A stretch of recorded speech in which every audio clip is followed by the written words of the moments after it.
former Trump campaign aide, Michael Caputo. Jeff, when the president says he doesn't believe the accusations against Judge Kavanaugh because he himself has faced sexual misconduct allegations, which he's denied, how sound is that logic when it's the president talking about, obviously, the Supreme Court nominee? I think there's an example of the president telling the absolute truth. He doesn't believe these things because he doesn't, he doesn't like being accused of them himself. I think this can't be a coincidence that every sexual harassment investigation or that he hears about, he believes the man. He has a view of gender relations that was set, as far as I can tell, in about 1957. And he sees himself as like this Rat Pack hero, and he sees these women as prey, and he has utterly no understanding of everything we've learned about how women react to sexual harassment, how they respond when they're harassed, whether they report, how long it takes them to report. He doesn't believe or know any of that stuff. He has this view that women are these predators who are trying to get money out of people like him, and that's how he sees the whole scenario. It can't be a coincidence that every single time he rejects the woman's position. Kirsten, how do you see the president's remarks, in particularly him comparing it to the allegations made against himself? Oh, I think that it's kind of bogus. I think that if he had never been accused of anything, he would be saying exactly what he's saying now because of what Jeffrey just said, that he is trapped in the 1950s in a worldview that is very much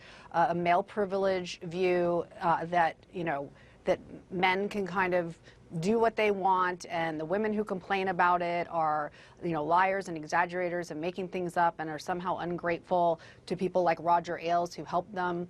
I mean, he defended Roger Ailes well before the Access Hollywood tape came out. That had nothing to do with the accusations against him. He talked about Mike Tyson's rape conviction in 1992 in a radio interview and called it a travesty. So it didn't have anything to do with the fact that he had been accused. Yeah. This is his view of the world. And to be honest, this was the view of most people until fairly recently. Michael, I mean, do you think calling these allegations a con job sends a bad message to women across the country or survivors of sexual assault who may be afraid to come forward?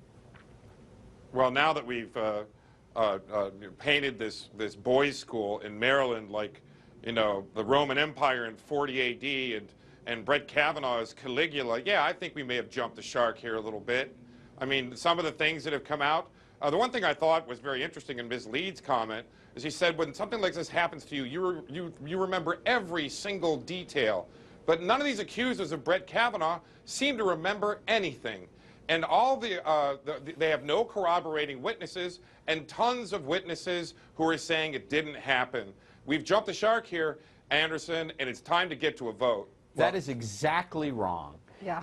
What he did not. I think first it's exactly of all, right. they remember vividly what was done to them. What they say Really? is they did not tell other people. Let me finish, Michael. They did not tell other people because it is frequently the case that women who are the victims of sexual assaults don't tell other people because they're embarrassed and they don't want to raise the issue. So the idea that the absence of telling other people is incriminating is simply against the evidence of how these things unfold. We her opening statement outlining what Professor Ford says happened to her at a party outside Washington 36 years ago. It reads in part, quote, "I went up a narrow set of stairs leading from the living room to a second floor to use the bathroom. When I got to the top of the stairs, I was pushed from behind into a bedroom. I couldn't see who pushed me. Brett and Mark being Mark Judge, a friend of Kavanaugh's. Mark," she continues, "came into the bedroom and locked the door behind them. There was music already playing in the bedroom. It was turned up louder by either Brett or Mark once we were in the room. I was pushed onto the bed and Brett got on top of me." Her account goes on to say, "He began running his hands over my body and grinding his hips into me. I yelled, hoping someone downstairs might hear me, and tried to get away from him, but his weight was heavy. Brett groped me and tried to take off my clothes. He had a hard time because he was so drunk and because I was wearing a one-piece bathing suit under my clothes. I believed he was going to rape me. I tried to yell for help. When I did, Brett put his hand over my mouth to stop me from screaming." We're going to hear shortly from the former FBI special agent who administered a polygraph test to Professor Ford. Once again, Judge Kavanaugh denies all of this. Back with Jeffrey Toobin, Kirsten Powers, and Michael Caputo. Michael, I want to start with you. Just before the break, you were saying that these accusers don't remember the details, like Ms. Leeds said, of much of what happened to them. You just heard from Christine Blasey Ford's account. Obviously, Ms. Ramirez had talked about alcohol being involved and some gaps in her memory. The Blasey Ford thing does seem pretty detailed, no? Well, yeah, it was 4 people, then it was 2 people.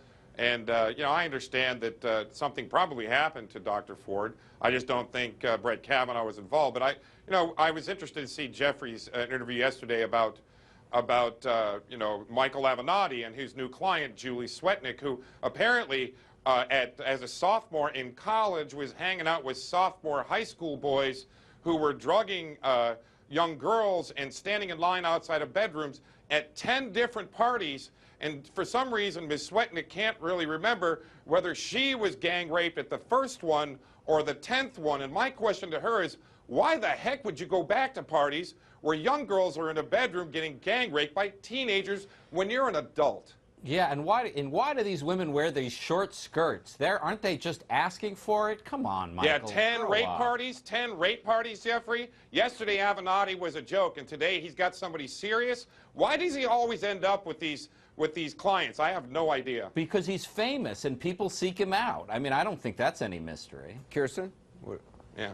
I don't even know. I mean, it's just this tactic of attacking, you know, a very young woman. I just don't understand the thinking behind it, except for the fact that for a long time, certainly in the period that these accusations are about, you know, in the 1980s, I went to high school then.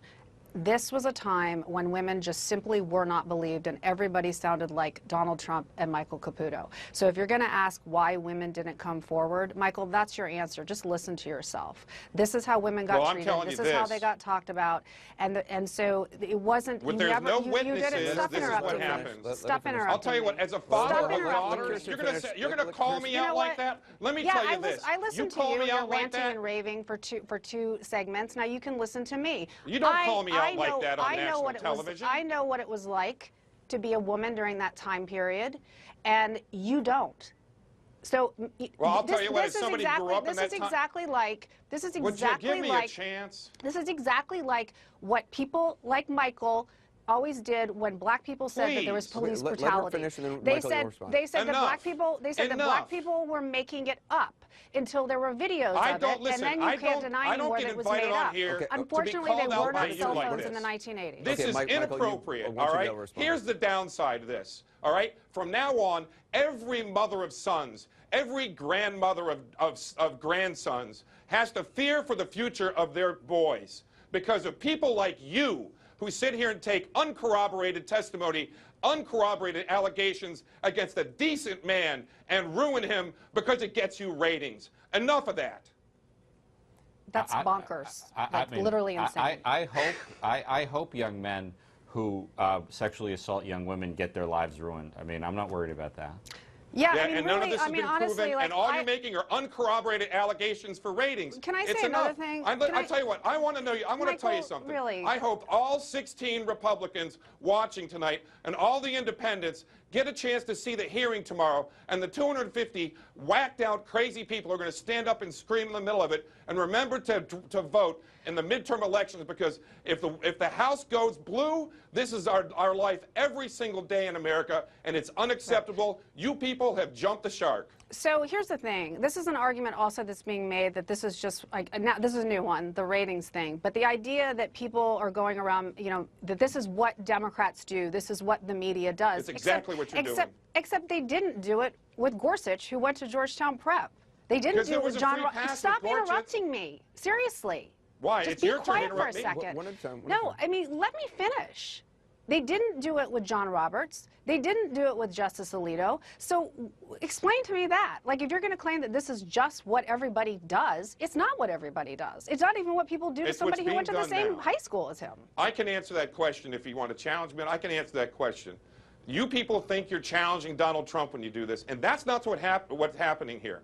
Donald Trump is standing up for his appointee, but so is the entire Republican Party. Today's press conference was Donald Trump's TED Talk to Republican Senate leaders, teaching them how to put quarters in a sock, because we are not going to take this from you anymore.